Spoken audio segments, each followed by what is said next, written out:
दोस्तों, welcome back to my channel learns and write for BEd. स्वागत है आपका मेरा यूट्यूब चैनल पर।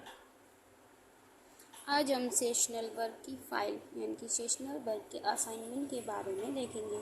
इसमें हमारा टॉपिक रहेगा assignment on preparation of teaching ads या इम्प्रोविज़न ऑफ ऑपरेटर्स। मतलब टीचिंग एड्स क्या होते हैं, इनके बारे में पूरी जानकारी, इसके उद्देश्य, विशेषताएं, महत्व आदि के बारे में डिस्कस करेंगे। और इससे पहले मैंने अपने चैनल पर वीडियो अपलोड कर रखी है जिसमें हमने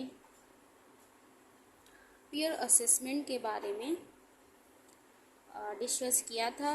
यदि आपको पीयर असेसमेंट से रिलेटेड असाइनमेंट चाहिए तो आप मेरे चैनल को विज़िट करके उस पर वीडियो देख सकते हैं। सो स्टार्ट करते हैं गाइस। आज का असाइनमेंट क्या है इसके बारे में देखते हैं। तो टीचिंग एड्स क्या है, क्या होता है।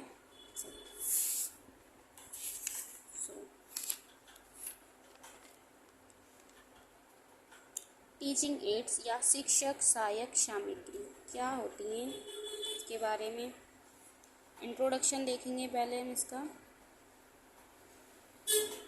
असाइनमेंट को थोड़ा ऐसे डेकोरेट करने से थोड़ा अच्छा भी लगता है और टीचर्स अट्रैक्ट होते हैं हमारे असाइनमेंट को देखकर।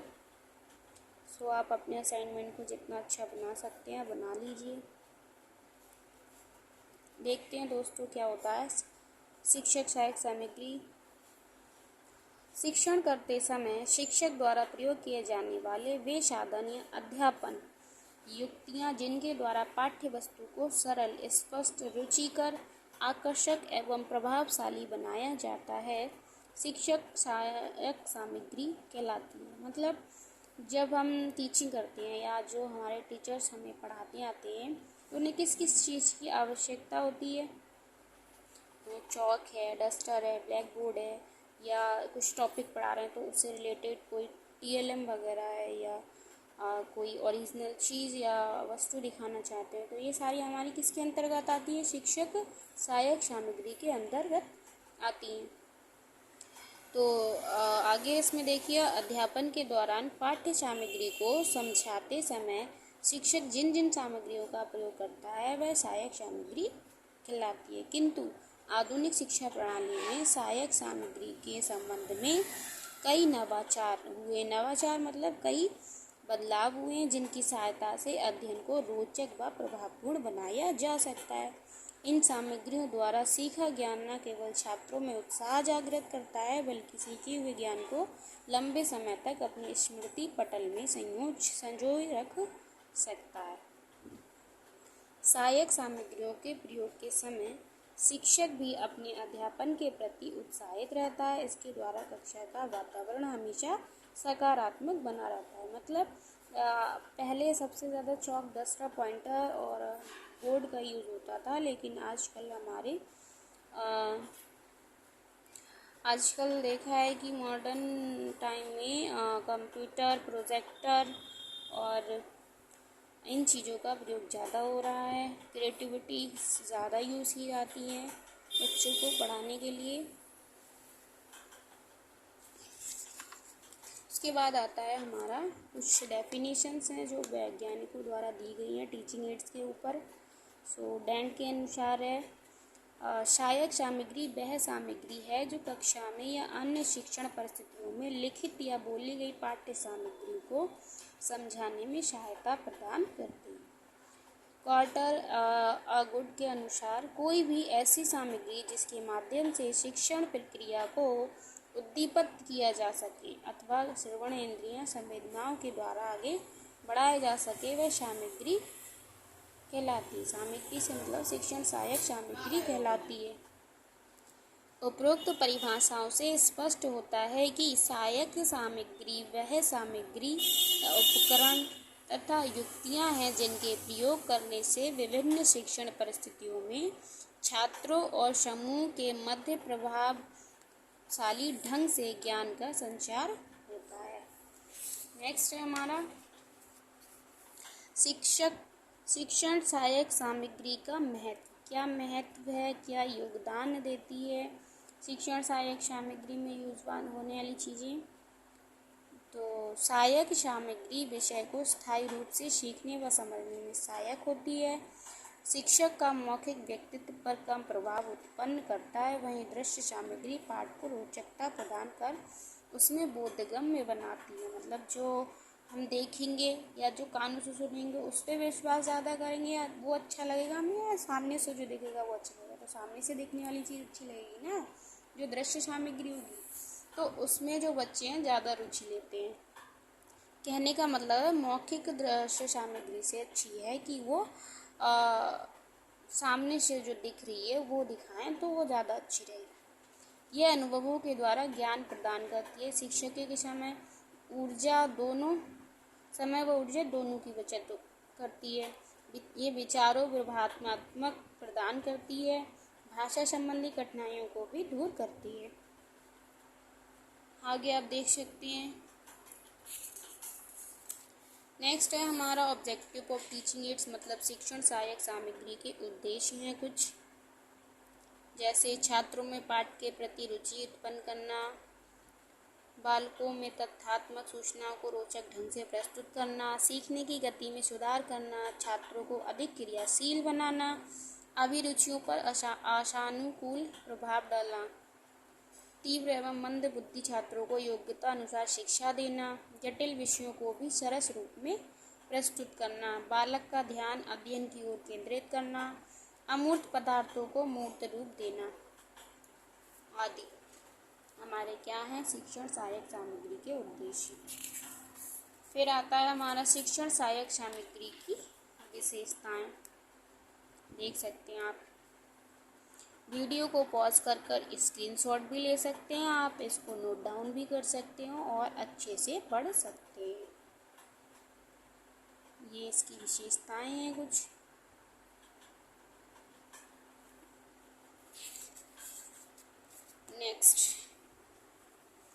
नेक्स्ट है हमारा शिक्षण सहायक सामग्री का वर्गीकरण। क्लासिफिकेशन देख सकते हैं आप शिक्षण सहायक सामग्री का कि जो है 3 तरह की शिक्षण सहायक सामग्री होती है हमारी। एक तो श्रव्य सामग्री, दृश्य सामग्री और श्रव्य दृश्य सामग्री। श्रव्य सामग्री में हमारा टेप रिकॉर्डर, रेडियो, ग्रामोफोन आता है, जिसे हम केवल सुन सकते हैं। जैसे आप ये रेडियो देख रहे हैं, रेडियो को हम केवल सुन सकते हैं, देख तो नहीं सकते ना उसमें कुछ।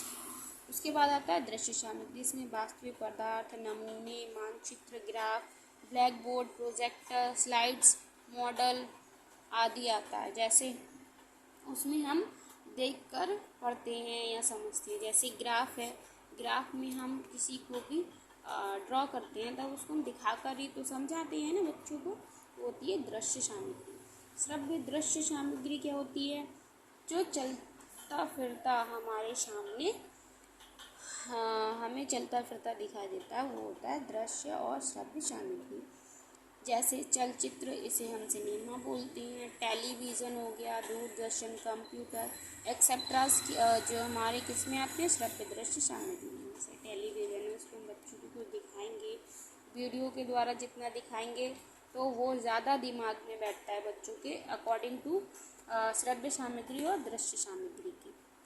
देख सकते हैं आप, ऐसे अपने असाइनमेंट में इसको बना सकते हैं, इससे आपका असाइनमेंट अट्रैक्टिव लगेगा और एग्जामिनर भी अट्रैक्ट होगा आपके असाइनमेंट को लेकर।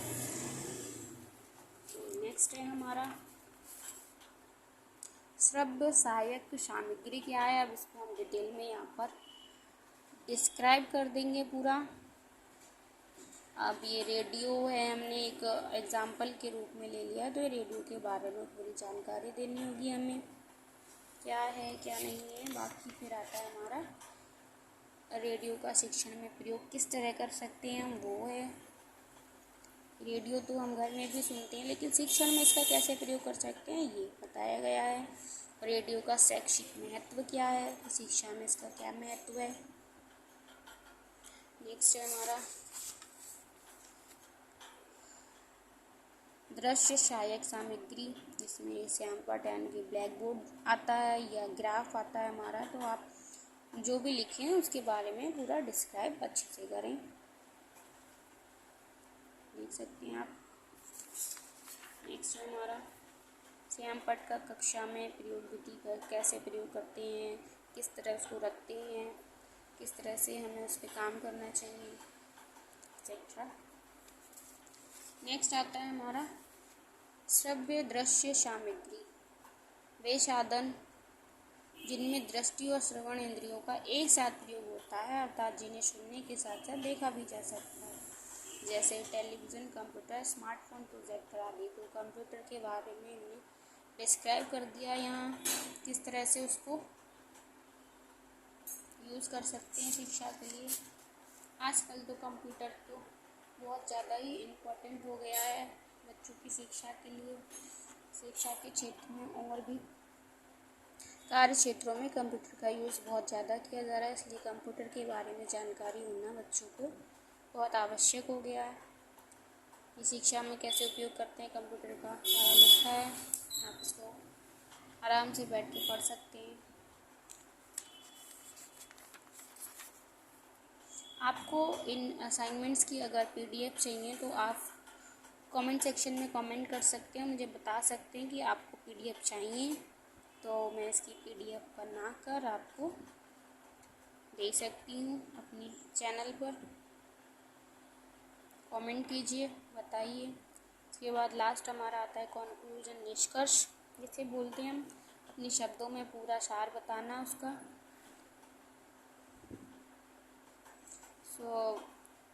वीडियो हमारी यहाँ पर समाप्त होती है दोस्तों। आपको और भी असाइनमेंट के ऊपर वीडियोस चाहिए तो आप कमेंट सेक्शन में कमेंट कीजिए, वीडियो को लाइक कीजिए, चैनल को सब्सक्राइब कीजिए, वीडियो अपने दोस्तों को शेयर कीजिए। Thank you for watching. मिलती है नेक्स्ट वीडियो में।